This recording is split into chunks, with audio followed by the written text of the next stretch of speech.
안녕하십니까. 독사하는 마라토너 박정필입니다. 이곳은 잠실 나들목입니다. 자, 서쪽 방향을 비추고 있는데요. 현재 시각은 2022년 3월 8일 화요일 새벽 6시 25분 정도 됐습니다. 내일이 제20대 대통령 선거 본투표일인데요. 여러분들께서 진정한 미래의 지도자를 잘 선택하시어 투표 잘 하시길 바라면서 제가 자전거를 타고 이동하면서 촬영을 하도록 하겠습니다. 화이팅! 자, 제 자전거입니다.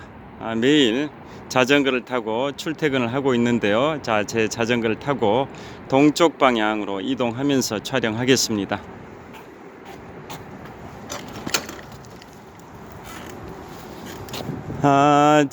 현재 기온은 영상 2도 정도 됩니다. 꽃샘추위가 약간 있긴 한데 날씨가 한파에 비하면 많이 풀렸습니다. 제가 2년 전에 인문학 서적 3권을 출판했는데요. 그 3권 중에 한 권이 위대한 도전의 시작 몽블랑입니다. 2020년 3월에 출판했으니까 두 번째로 출판한 책 위대한 도전의 시작 몽블랑, 그게 딱 2년 전에 출판이 됐는데요. 그 책 안에는 4편의 이야기가 있습니다. 그 중에 한 편이 바로 제2차 세계대전과 원자폭탄입니다. 그 제2차 세계대전과 원자폭탄에는 2차 세계대전 당시에 주요 전투를 다루고 있는데요. 2차 세계대전 하면 1939년 9월 1일 독일이 폴란드를 침공하면서 시작됐던 인류 최대의 재앙이었던 6천만 명 가까이가 사망했던 그 전쟁이 제2차 세계대전이지 않습니까? 한 6년 정도 진행이 됐었는데요. 그 주요 전투가 이제 태평양 전선에서는 미국과 일본 간의 전투가 벌어지는데, 그 주요 전투는 이제 미드웨이 해전 또 이오지마 전투였고, 유럽 전선에서는 독소 전쟁의 일부였던 스탈린그라드 전투, 또 2차 세계대전에서 연합군이 승리할 수 있는 결정적인 계기가 됐던 1944년 6월 6일에 노르망디 상륙작전이 있고, 또 북아프리카 전선에서는 엘 알라메인 전투라고 해서 영국의 몽고메리 장군과 독일의 사막의 여우라는 별칭을 갖고 있는 롬멜 장군 간의 치열한 전투였던 엘 알라메인 전투도 있었는데요. 그러한 전투들이 바로 제2차 세계대전과 원자폭탄이라는 그 책 내용에 이제 소개가 되어 있습니다. 그래서 어제는 이제 태평양 전선 중에 이오지마 전투에 관하여 말씀드렸는데요.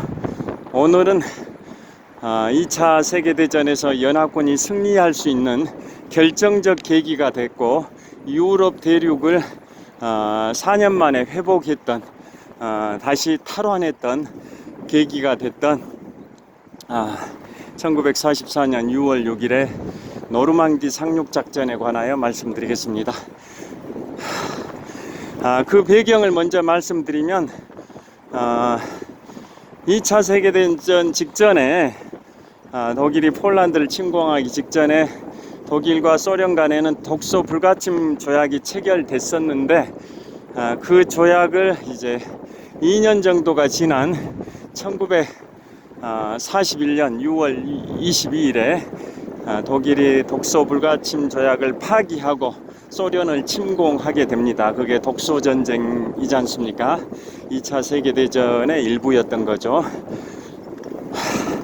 그래서 독일의 이제 히틀러와 구소련의 스탈린 간의 독소 전쟁이 이제 전개가 됐는데요.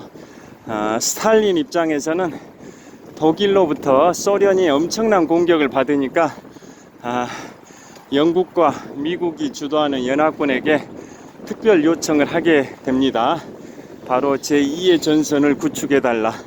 지금 독일과 소련 간의 제1의 전선을 이 제1의 전선에서 소련이 독일의 집중 포화를 받고 있어서 너무나도 힘드니까 서부전선에서 제2의 전선을 구축해 가지고 독일의 전력을 좀 분산시켜 달라, 뭐 그런 취지였던 거죠. 그거에 대해서 1943년 11월 말에 테헤란 회담, 이란의 테헤란에서 테헤란 회담이 있었고, 그때 미국의 루즈벨트 대통령, 영국의 처칠 수상, 그 다음에 소련의 스탈린, 이 세 사람이 만나서 합의를 하기를 제2의 전선을 1944년 오르막길이 끝나고 이제 내리막길입니다. 1944년 5월 1일까지 서부전선에 제2의 전선을 구축하겠다, 뭐 그러한 합의를 하게 된 겁니다. 그런데 한 차례 연기가 돼가지고 1944년 6월 5일에 상륙작전을 하기로 이제 한 건데요. 하루가 더 연기돼서 결국은 1944년 6월 6일에 그 유명한 인류 역사상 최대 규모의 상륙작전인, 인류 역사의 기념비적인 상륙작전인 노르망디 상륙작전이 6월 6일에 이제 전개가 됩니다. 이제 노르망디 상륙작전의 그 세계 전쟁사에서 그 위상을 평가를 해본다면 그야말로 인류 역사상 최대 규모의 상륙작전이라는 거 다 아실 겁니다. 항공기만 해서 12,000대가 동원이 됐고, 배, 즉 함정이죠. 배가 6,500척이 동원이 됐고, 병력은 수십만이 동원이 되고, 뭐 이런 거 다 아시지 않습니까? 그래서 결국은 이제 1944년 6월 6일에 이제 상륙작전을 펼치게 되는데요. 그 당시에 연합군의 총사령관이 드와이트 아이젠하워, 미국의 장군이죠. 드와이트 아이젠하워 장군, 연합군의 총사령관이었습니다. 그분은 이제 전쟁이 끝나고 1953년 초부터 1961년 초까지 8년 동안 미국의 대통령을 하기도 했고, 그 직전에는 미국의 아이비 리그 중에 하나인 콜롬비아 대학의 총장까지 지낸 분이죠. 그분이 이제 2차 세계대전 당시에는 유럽 전선에서 연합군의 총사령관이었던 드와이트 아이젠하워입니다. 그 아이젠하워가 이제 연합군 총사령관이고, 영국의 몽고메리 장군이 지상군 사령관이었고, 항공군의 사령관, 즉 공군의 총사령관은 이제 말로이 경이라는 사람이죠. 그래서 이제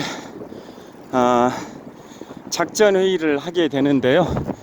그 상륙을 하기 위해서는 가장 중요한 조건이 두 가지가 있습니다. 첫째, 달이 밝아야 됩니다.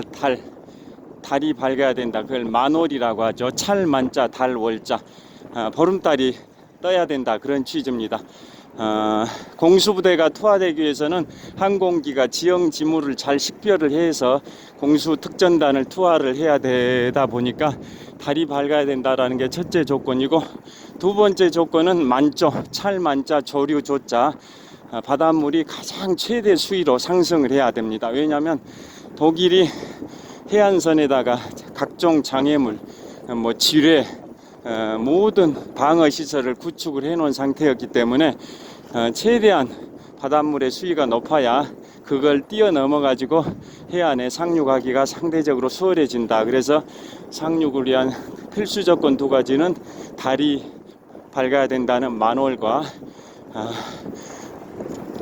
조수간만의 차가 최대 만조 수위를 이루어야 된다는 만조가 되어야 된다는 두 가지 조건인데, 그날이 바로 원래 1944년 6월 5일이었습니다.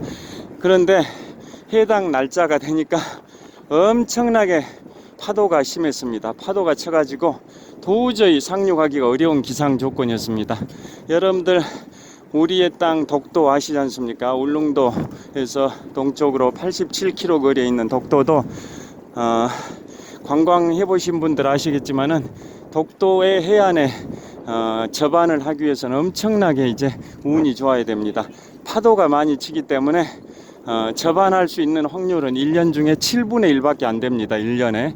그러니까 울릉도에서 관광 유람선을 타고 독도 해안에 갔다 할지라도 평소에 파도가 워낙 심하니까 1년 중 7분의 1 정도만 정박을, 독도 부두에 정박을 할 수 있고 7분의 6은 정박이 불가능할 정도로 파도가 세서 그냥 회항을 해야 된다라는 거 아실 겁니다. 그 6월 5일도 파도가 너무 심해서 작전 회의를 다시 합니다.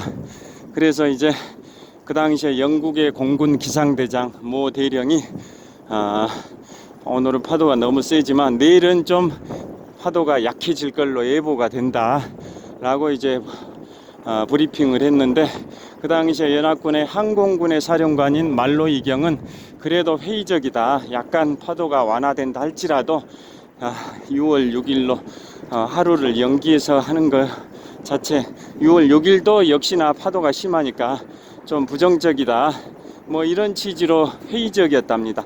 그럼에도 불구하고 총사령관이었던 드와이트 아이젠하워는 결정을 하게 됩니다. 6월 6일로. 그러면서 이러한 고뇌에 찬 이제 발언을 하게 되죠. 총사령관 한 사람의 선택에 의해서 많은 것의 운명이 결정되는 그러한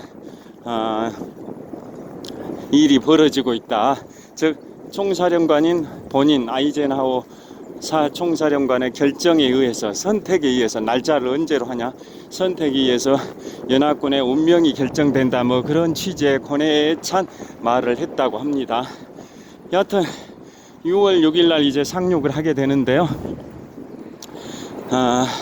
6월 6일 하면은 그로부터 4년 전에 유럽 대륙에서 연합군들이 철수를 하게 되는, 유럽 대륙에서 도저히 독일의 히틀러의 그 공세에 버티기 어려우니까 후퇴를 하자, 영국으로 후퇴를 하자 라고 해서 후퇴 작전을 폈던 게 영화 덩케르크에도 상세히 묘사되어 있듯이 1940년 5월 26일부터 6월 4일까지 총 열흘 동안 펼쳐졌던 덩케르크 철수 작전을 통해서 유럽 본토에 있던 영국군의 23만 명, 프랑스, 벨기에 연합군 11만 명 합해가지고 총 34만 명의 병력을 프랑스의 덩케르크라는 항구 도시에서 영국으로 철군시키는 그러한 작전이 덩케르크 철수 작전이지 않습니까? 그게 1940년 5월 26일부터 6월 4일까지 열흘 동안 전개됐는데요. 최소한의 희생을 감수하면서 철수를 성공적으로 이끌었던 사람이 바로 영국의 수상 처칠이라는 거 아실 겁니다. 영국의 수상 처칠은 취임한 지 딱 16일째 되는 날 그 작전을 펼쳐가지고 성공을 시켰습니다. 여하튼 그로부터 딱 4년이 된 시점에 이제 다시 유럽 대륙을 독일의 군합발 밑에서 탈환하기 위해서, 회복하기 위해서 바로 노르망디 상륙 작전을 펼치게 됩니다.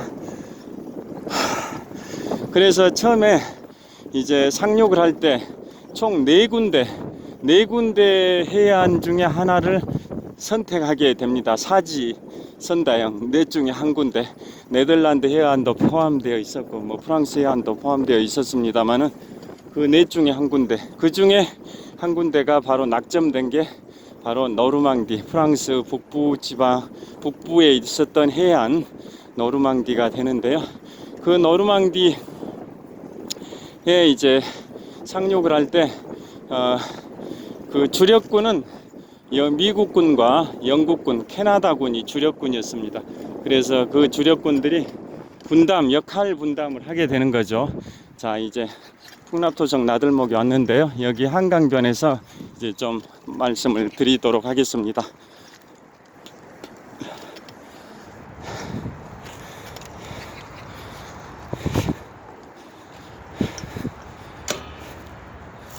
자, 풍납토성 나들목 근처에서 자, 올림픽대교를 촬영하고 있습니다. 올림픽대교입니다. 자,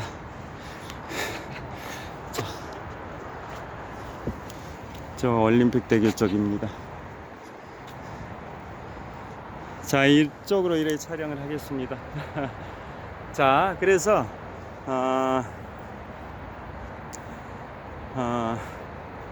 그 세계군이 연합군의 주력군이었는데요. 그래서 뭐 노르망디 상륙 작전을 할 때 그 해안이죠. 해변이 총 5개 구역으로 나뉘었습니다. 예를 들어 오마하 해변, 그 다음에 유타 해변, 그 다음에 소드 해변, 주노 해변, 골드 해변, 뭐 이런 식으로 5구역의 해변으로 나뉘었는데, 미국이 이제 맡은 구역이 오마하 해변이고, 캐나다, 영국은 뭐 각각 다른 해변, 또 미국도 다른 해변을 맡기도 했었는데요.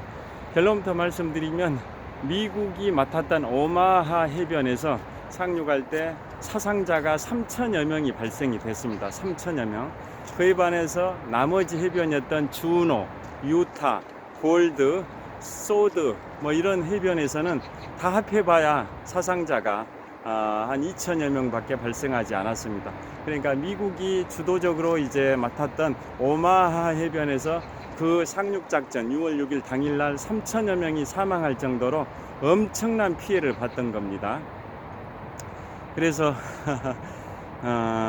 상륙을 할 때 이제 독일이 이제 뭐 벙커, 토치카를 구축하고 방어를 하고 있었는데요. 뭐 각종 대포, 뭐 기관총, 각종 소총, 모든 무기를 동원해 가지고 그쪽을 방어하고 있었습니다. 가로등이 이제 꺼졌습니다.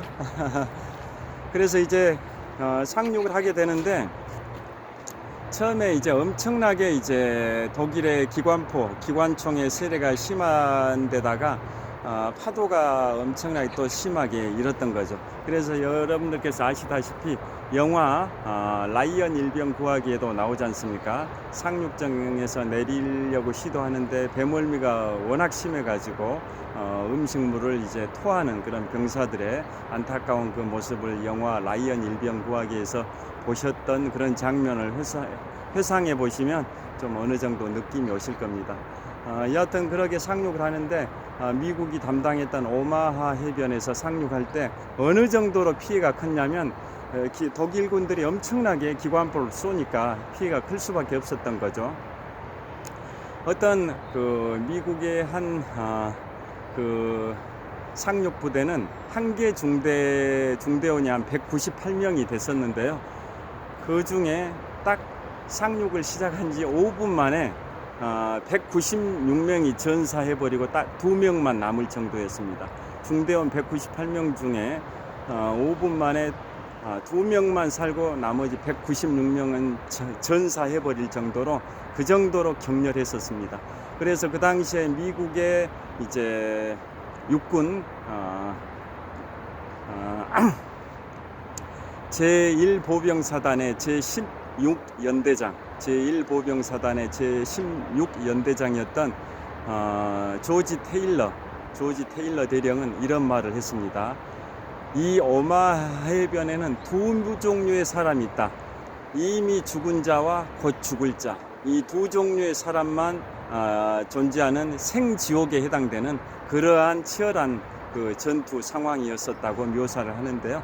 결국 그 조지 테일러 제16연대장이 주도를 해가지고 독일군의 벙커를 이제 선두로 이끌면서 독일군의 벙커를 이제 그 점령하기 직전까지 가게 됩니다.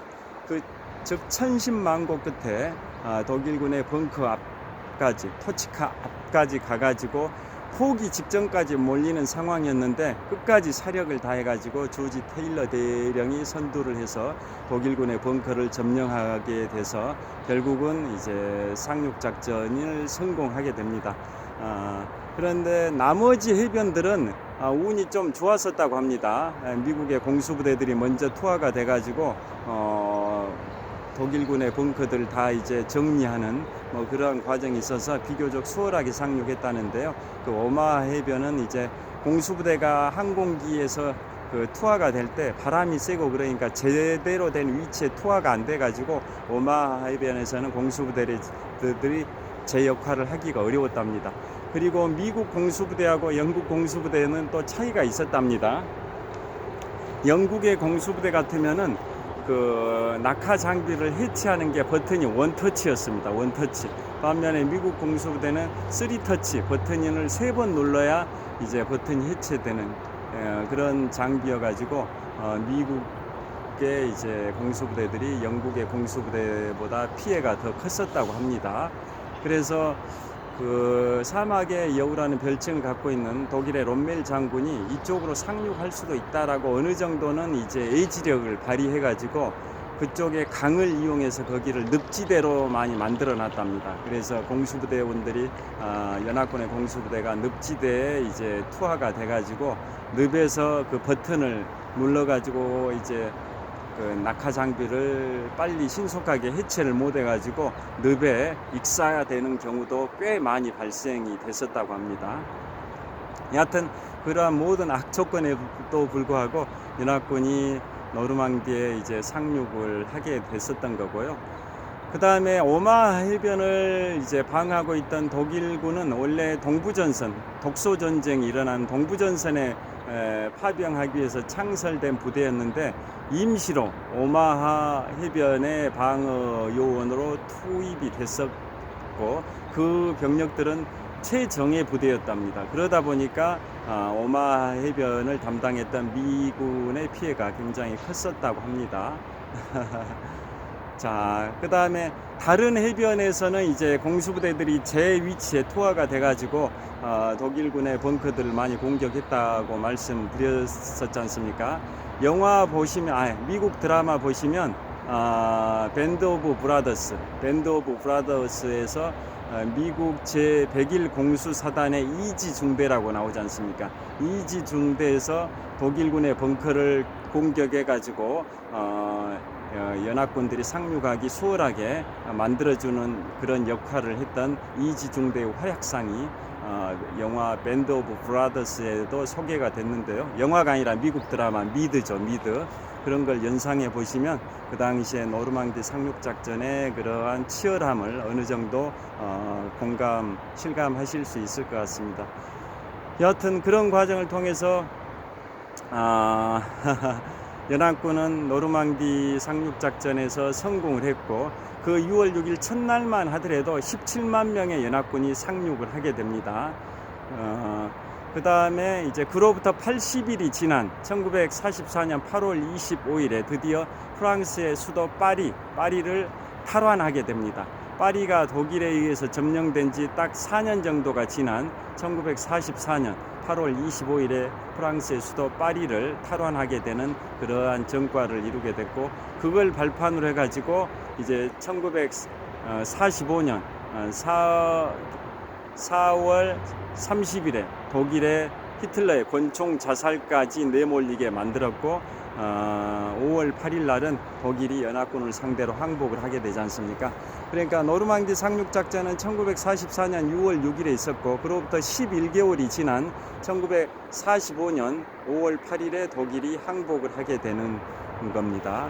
그러니까 노르망디 상륙작전은 인류 역사상 최대 규모의 상륙작전이자 연합군이 제2차 세계대전에서 승리를 할 수 있었던 결정적 계기가 됐던 그러한 기념비적인 상륙작전이라는 거 다 아시지 않습니까?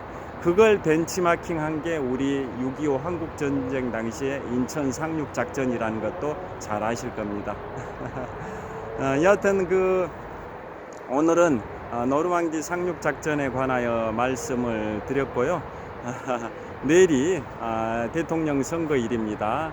그래서 투표 잘 하시고 내일이 우리나라의 운명이 좌우되는 그런 날이라고 볼 수도 있을 것 같은데요. 여러분들의 선택이 중요하실 것 같습니다. 자, 오늘 시청해 주셔서 감사합니다. 지금까지 풍납토성 나들목에서 올림픽 대교를 배경으로 독서하는 마라토너 박종필이었습니다. 감사합니다. 좋은 하루 되십시오. 화이팅!